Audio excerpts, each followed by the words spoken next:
Now, here's the other thing that's very important. Once you identify your goal, I want you to get, if possible, a visual picture of your goal. My major goal was to buy my mother a home. That when you turn inward, you can't find a reason to overcome. You can't find a way to put those pieces back together, and that becomes your job. It becomes literally up to you whether you're going to sit and wallow and woe is me, because what happened, happened, and there's no way to take it back. But how you respond? Sorry, it's not something you want in your life. Pity party, we are done with that. There is no celebration and sorry. I got the picture of the home with a 12-foot swimming pool and a basketball court on a golf course. I bought that home for my mother. It cost just over $400,000, 10,000 square feet. I had a picture long before I had the money and the down payment to get it. My goal was to be known nationally and internationally as a speaker. I had that goal. I had a card that I had on one side, asking you shall be given, seeking you shall find, knocking you shall be opened. On the other side I had, I'm the world's #1 orator. I produced that result in my life. I had a goal of becoming a talk show host. I used to watch Phil Donahue, and I put my picture on the screen of the television as I listened to the program. I visualized myself there, and I was called by King World Production, and I had my own talk show. Well, it was the highest rated, fastest canceled talk show in the history of television. What you bring to that table, whether you meet fire with fire, whether you meet that adversity with falling apart, becoming weaker in the areas that broke, or you bind them and mend them, and it becomes like a weld that literally makes you stronger, is a choice. And it's a choice only you get to make. But as Stephen Hawking said, when you complain, nobody wants to help you. It's called life. Now, here's something else. You will fail your way to success. Trust me on that. You can have a lot of failures, a lot of disappointments, but you will fail your way to success. Goethe says that which does not kill you will make you stronger. See, 85% of people allow their fear of failure to outweigh their desire to succeed. That's why you have to be of good courage. You have to have courage. When life knocks you down, I have a saying, try and land on your back, because if you can look up, you can get up. So once you look at and decide the goal that you want to put some things, put a treasure board or a goal board and have pictures of the goal that you want to achieve so you can see it every day when you get up in the morning. And the last thing at night, you're programming your subconscious mind, where 9 out of 10 decisions that you make comes from there. I used to do door-to-door sales, and I was working with another friend of mine. And door-to-door sales, I mean, it's punishing.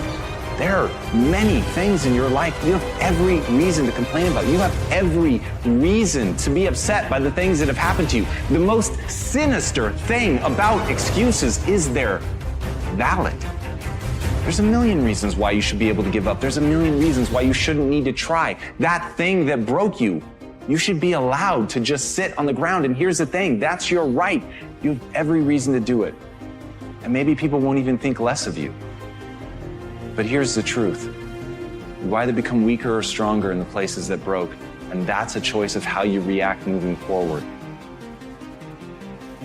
The great news is, the best thing that you could do to become stronger is love yourself. And as Kamal Ravikant said, loving yourself is a practice. People think that it's something that's going to feel right, that it's going to feel natural, that you're just going to turn inward and there it is, this spark of love and joy for yourself, inside yourself. But the truth is, that's just not the human experience. That's not the way that it works. There's going to be a voice inside your head and it's going to blame you. Well, I'll ask you a question. What does John Belushi, Elvis Presley, Freddie Prinze, Jimi Hendrix, Janis Joplin, and Marilyn Monroe, what do they all have in common? They're all people that never learned how to manage their state, that's what. They all were people that...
every reason in the world to be happy by anybody else's standards, but who destroyed themselves, literally killed themselves in the end. I mean, Belushi is one of my favorite examples.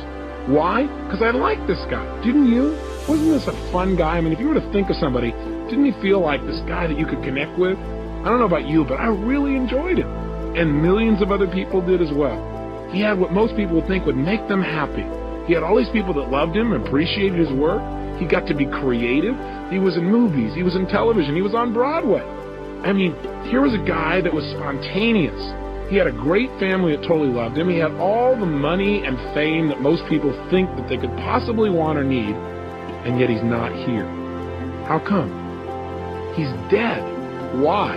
Not because of old age, you'll recall, but because this man did not know how to control his own emotions within himself. There are no victories, and sorry won't carry you over. Sorry won't pick you up. Sorry won't push you forward. Be better. Be better within yourself. Production is what you seek. Manifestation of your greatness within you is what you need, not sorry. Put sorry in your back pocket and leave it there. And he tried to change the way he was feeling by using drugs. He used drugs as a way to change his state, and he's no longer here. And neither of the other people I mentioned on this list. Think about it. There's a major price in not managing your state.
managing your state, there's major rewards.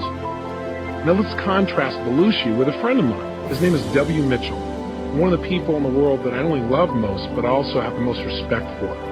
W. Mitchell's a unique guy. 15 years ago, he had a unique experience, one that most people would never forget. He was driving his motorcycle 65 miles an hour down a freeway when something caught his attention. When he looked over while he continued to drive forward, he got fixed on something. I don't know if you've ever done that. He got stuck there a little too long. Well, when he looked up, he was traveling 65 miles an hour right into the back of a Mack truck that had stopped in front of him. Stop procrastinating on your purpose and wake up to the reality. Understand that you got to put in the work. Put aside the excuses. Stop waking up with the wrong attitude. Connect yourself with the reality that you must do better. You must do better and you must be better. Sorry will not promote you. Sorry won't put you in a better position. No success stories have ever been told with the word sorry attached to it. There are going to be some mistakes. No one can exist without them. But you cannot keep holding on. In a last-minute, split-second decision to try and save his own life, he slammed himself on the ground, and he slid 65 miles an hour underneath this truck across the pavement. Then the worst thing happened. The gas cap popped off. Fuel spilled out all over the place, and then from the friction, exploded and ignited. 3/4 of his skin was burned off. His entire face was mutilated. His fingers burned all the way down to the knuckles. He woke up 2 weeks later in a hospital bed in searing pain, fearing to even breathe. Now, for most people at this point, they'd say, hey, I'm out of here. Why stick around in this body? I'd rather just die. But not only did he not die, but he's become an example of true possibility for people all over the country. I mean, this gentleman could not even take drugs because his body was in such bad shape. But when people met him, they thought he must be on drugs because he seems so up. You know, they go in and talk to him, they feel bad, and he goes, hey, it's over, we just got to move on.